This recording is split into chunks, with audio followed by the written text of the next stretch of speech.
Hey guys, welcome back to the channel. I am your host Maria Legier, and I've got construction workers right outside my apartment. There may be some noise. This is why I am an anti-feminist, part 3. Cassie Jaye's documentary The Red Pill is one which I highly recommend.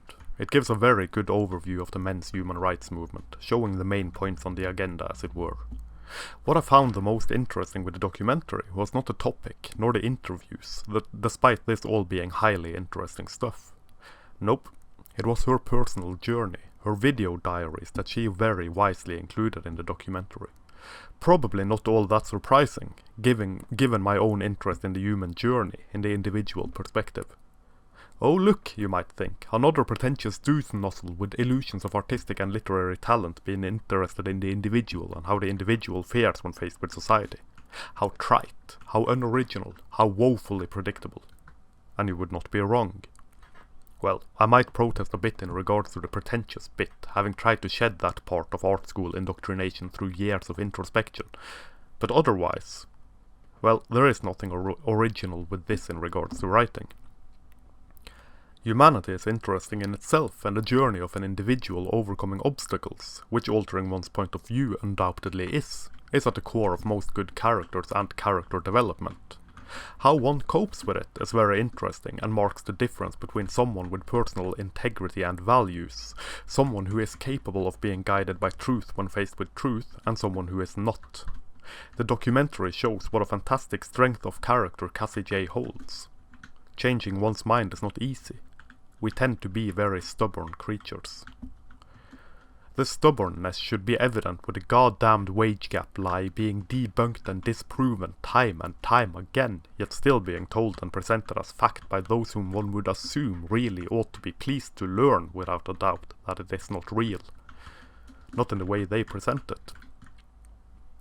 One would assume the wage gap being proven to not be true would be a sign of progress and victory for the feminist hive mind. But, nah. Can't have that, you know. That would lose them some oppression points, some victim currency, some poor damsel in distress points.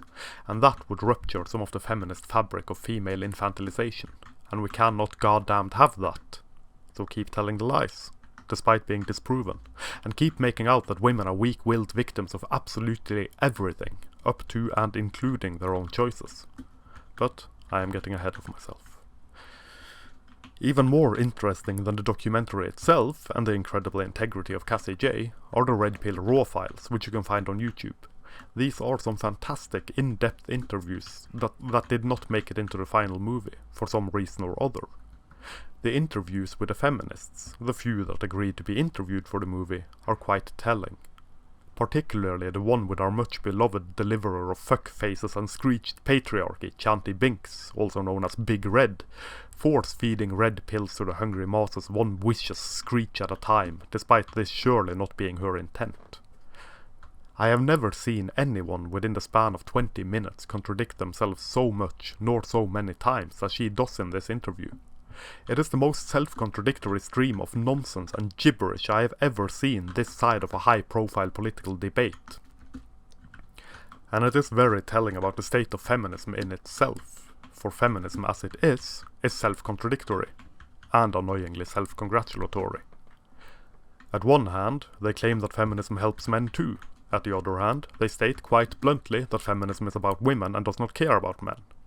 Men can create their own movement, according to the hive mind, which the same hive mind will then protest, label misogynist bullies and proceed to shut down, by brute fucking force, harassment, violence, smears, lies, slander, bomb threats and other such kind and inclusive measures, any attempt at a conference talking about the problems men face in society. Because feminism helps men too, so the only voices needed are those of feminism, despite men being told to make their own movement, not co-opt feminism, because feminism is only about women, even when it supposedly helps men as well. Personally, I would rather choke to death on the proverbial red pill than I would allow feminism to speak on behalf of men. Also, feminism is not a monolith, you have to understand. Even when the ones spewing all manner of misandrist, man-hating, male-bashing, kill-all-men, men-are-trash rhetoric and up-fuckery are not real feminists. Which does not make sense in the least if feminism is not a monolith. It stands to reason that if a movement is not a monolith, such a thing as a not real feminist would not exist. Nor would there exist such a thing as a real feminist. If those feminists that are not real feminists are in fact not real feminists, feminism must be a monolith. If feminism is not a monolith, those that are supposedly not real feminists has got to also be real feminists. It makes no sense. Madam, once again, you are confusing the issue. It seems to me that feminism, when faced with any manner of criticism, goes the opportunist path of responding to criticism with whatever is best suited at the moment to be a supposed shutdown and put down of any argument. Internal consistency is not necessary, which is a frightening thing, as this must necessarily mean that there are no true values within the ideology upon which the isms stand, which goes a long way in explaining what the movement is all about, which is the movement and nothing but the movement. The ism goes above all, no matter what. Principles are not necessary. In fact, they are more of a nuisance. Merely the narrative that men are oppressors and women are oppressed and to hell with all else, in other words. Internal consistency gets in the way.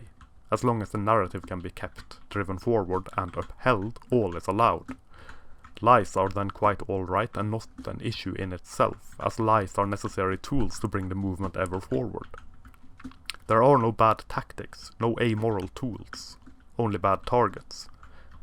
And we can play spot the bullshit all day long. It won't work when faced with a hive mind, when the hive mind allows for so much self-contradiction, so many lies, and such ridiculous amounts of bad tactics merely for the goal of the movement and nothing but. And I have little patience for opportunism, as anyone should. Excepting the opportunists, I suppose. Now, let me tell you about this bridge I am putting up for sale. The way I see it, this constant self-contradiction of feminism is purposeful, in that it serves a purpose for the movement. If feminism can be moved forward by pointing to women being better than men based on biological factors, then feminism will forget that it has told us for decades that there are no biological differences between the sexes. If feminism can be moved forward by telling us that there are no biological differences between the sexes, it will forget the previous admittance of biological differences. And both are supposedly true and false in equal measures, carried on the wings of absurdity into the hungry beaks of society. If men can be shamed and ridiculed by feminism for not making enough money to be suitable marriage prospects for women, feminism will forget the wage gap myth as seen through quite a few articles on the issue during the last few weeks. The two do not match, you see. If the wage gap is real, it does not make any sense that women struggle to find men that make as much or more than they do.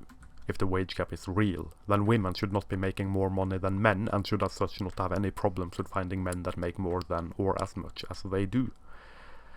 It is almost as though one would be inclined to believe that the wage gap is a bold-faced fucking lie. Besides, one would not be amiss in assuming women to be gold diggers based solely on these articles. A man must make as much or more than a woman in order to be husband material. For the notion of a wife supporting her husband and family is horrifying, despite equal treatment and despite that none of this should matter were the sexes to be treated completely and utterly equally. As an aside, I really don't care which of the sexes do which of the duties in a relationship. The important thing to understand is that there are duties and obligations, responsibilities and work that needs to be done, that both must chip in for a relationship to work and a family to function properly. As long as things get done, it should not matter who does it. One would not be wrong in believing that boys and men are being pushed out of education and out of lucrative careers by a certain sect that allows for positive discrimination, so that women shall be hoisted up and pushed forward for being women and nothing but that. For the sake of saintly vulva and vagina, for the holy uterus and ovaries, she shall be granted access, and he shall not. Not to mention the fact that men being poor, struggling financial hardships and so and such is made out to be an issue predominantly affecting women. For men must provide for women where relationships are concerned, despite women being strong and independent fish that don't need no bicycle. His money is their money, her money is her money. Equal treatment? Sure as hell are not equal expectations, responsibilities and obligations. Women are oppressed by men's poor financial state. Men are merely tools for the benefit of women, to the tyrannical eyes and minds of feminism. And this is accepted for reasons of oppression, I suppose. Or feminism proposes with all their lies and gibberish. A real feminist does all that feminism says that a true feminist must do, even the stuff that contradicts the other stuff. Otherwise, a true feminist is not a true feminist in the non-monolithical monolith that is feminism. I have it from reliable sources that they do not enjoy sugar on their porridge either. No wonder, of course, as fish that don't need bicycles certainly do not eat sugar. Or porridge, for that matter. I swear, everywhere I look I see hypocrisy and double standards. The doctors can't find anything wrong with me, and yet I keep seeing it everywhere. I am at my wit's end, I tell you. And the painkillers can't take away this pain. No sweet opiate haze for me to hide this incredible burden within. I tried antipsychotics once, but they only made it worse. Short of divine intervention, there seems to be no cure for my particular predicament. Boys are struggling in education. There is no doubt about this. This is not something new, and it is getting worse with every passing swoon and whimpered gasp. No wonder to anyone with some manner of empathy for the male sex. Not with all the anti-male pro-woman nonsense that are spewed, spat and spouted at schools from teachers who honestly function more like feminist indoctrination squads than true and proper teachers. This has, finally, led to some concern over here in the frozen wastes of Norway. Peculiar, of course, as this is an incredibly feminist nation. It only took them about 30 years to recognize the issue. Only one generation of broken boys and broken bones and broken futures necessary before the issue was seen. Well, 1.5 generation. So now that the issue has been raised, now that it has been decided that we need to help the boys so that they don't drop out, burn out and wash out. Otherwise, who will do all the menial tasks, all the hard manual labor, all the dirty and dangerous work? Women? You must be joking. You will forgive me a bit of cynicism. The way things have been going the past several years, I find it very hard to believe that any real effort to help boys and men will ever be implemented. That is to say, any effort that does not rely heavily on the feminist lens and dubious pink eye. Now that this has been decided, as the news broke that boys must be helped in education, the feminist hive mind were quick to rush in and respond that we have to help everyone, not just the one sex.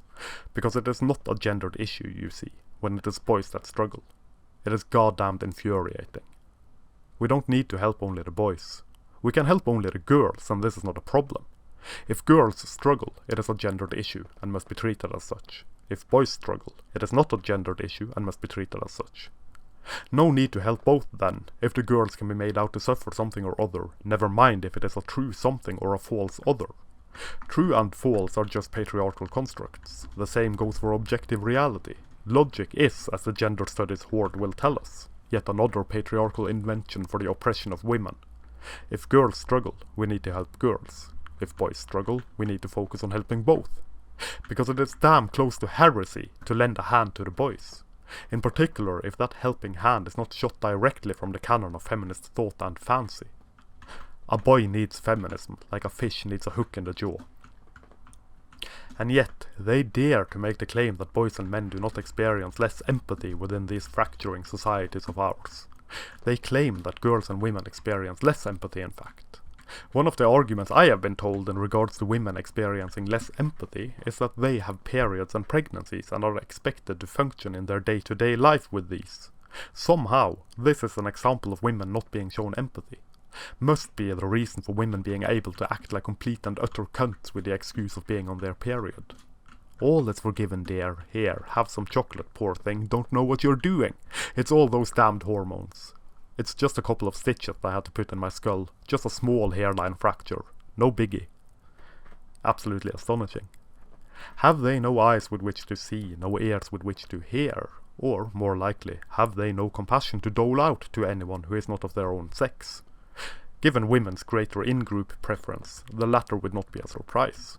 Given men's greater out-group preference, it is even less of a surprise.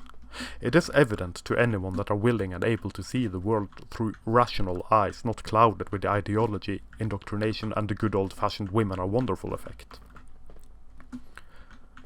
One of the greatest issues, one of the core obstacles to men's rights, is that feminism is taught in schools as fact with no doubt. It is political indoctrination, ideological brainwashing, delivered straight from teachers' frantic hand-waving and glaring eyes into the minds and thoughts and subconsciousness of young children, to be left there to fester and to spread and to become a part of their understanding of the world. The future is gender neutral, as long as the neutral gender is feminine. Purple penguins for the win. This is terrifying. For feminism is not nuanced, it is not balanced, it is not a force for equality, but a force for forced subjugation beneath their iron grip and demented worldview. A worldview that falls apart the moment one tries to challenge it. Which, I suppose, is one of many reasons why feminism see no qualms in censoring and stifling speech in opposition. For feminism, in order to thrive, needs to stand unchallenged. Because it tumbles so terribly when challenged. And so it has allowed itself to become a censorious force, considering any opposition as hate speech that hurts their little feelings. This cannot stand. A feminist having her feelings hurt, that makes you literally worse than Hitler. No hyperbole, no weaponized female fragility, no damseling to be had.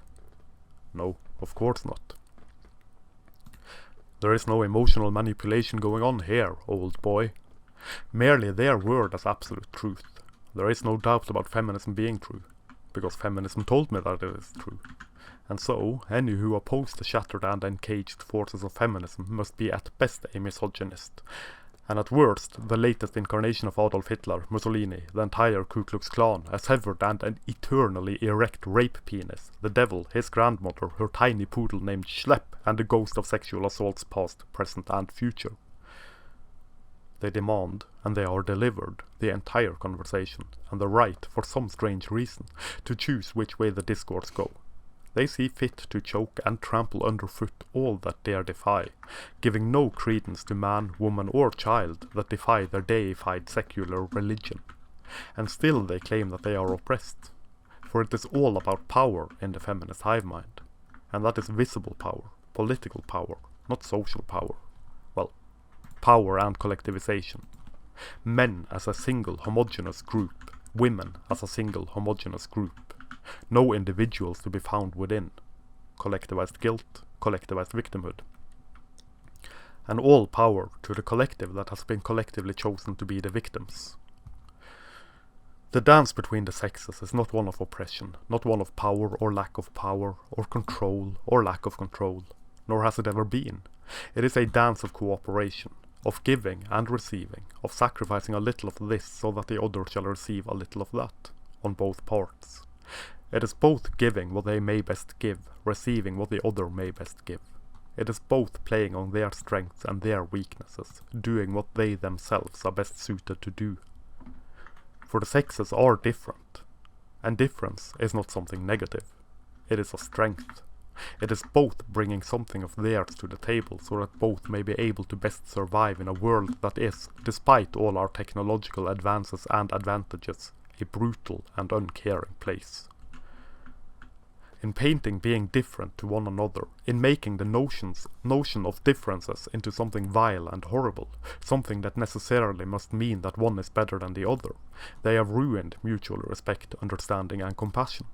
They have ruined genuine cooperation and replaced it with competition. Differences have become a tainted term, meant to show one as better than the other, despite it really meaning nothing but one being better at this and the other being better at that. Opposites attract, and then they merge, and then they complete one another. Men and women are not on different teams. Quite the contrary, we are on the same team. This gender war is manufactured and created by elitist snobs, sprung from the murky depths of history, written and shot into existence by upper-class ladies with smelling salts always at the ready in case they swoon from the brutish behaviors of the lower classes. The unwashed masses of both men and women that are not worthy to lick her fainting couch clean of dust, cocaine and laudanum. Here endeth part 3. Join me next week, hopefully, for part 4. I have no idea how many parts there will be. When I get into the flow, it really flows. At the time of writing this, I have written enough for the next 2 weeks, and there will be more. God help me. Thank you very much for watching. Here follows an outro most befitting a video of this nature, a blatant attempt at virtual panhandling. Should you wish to support this channel, as well as my blog and any further endeavors this strange path will take me on, there are a few ways you can do that. The easiest would be to like, share and subscribe, as well as clicking the sometimes functional notification bell. Having the message, such as it is, manspread and mansplained far and wide will do wonders. You could also support my rambling and barely contained insanity by buying my books, which are linked below. More books will be made available as time allows. I also have a Redbubble shop, linked below, where you can buy prints in various forms of some of the artwork presented in my videos. Or you can contact me through the contact form on my blog for original artwork, commissions or prints direct from the source, so to speak. Until next time, I am your humble bearded bard, Morea Legier, manspreading majestically beneath the steel sky of doom.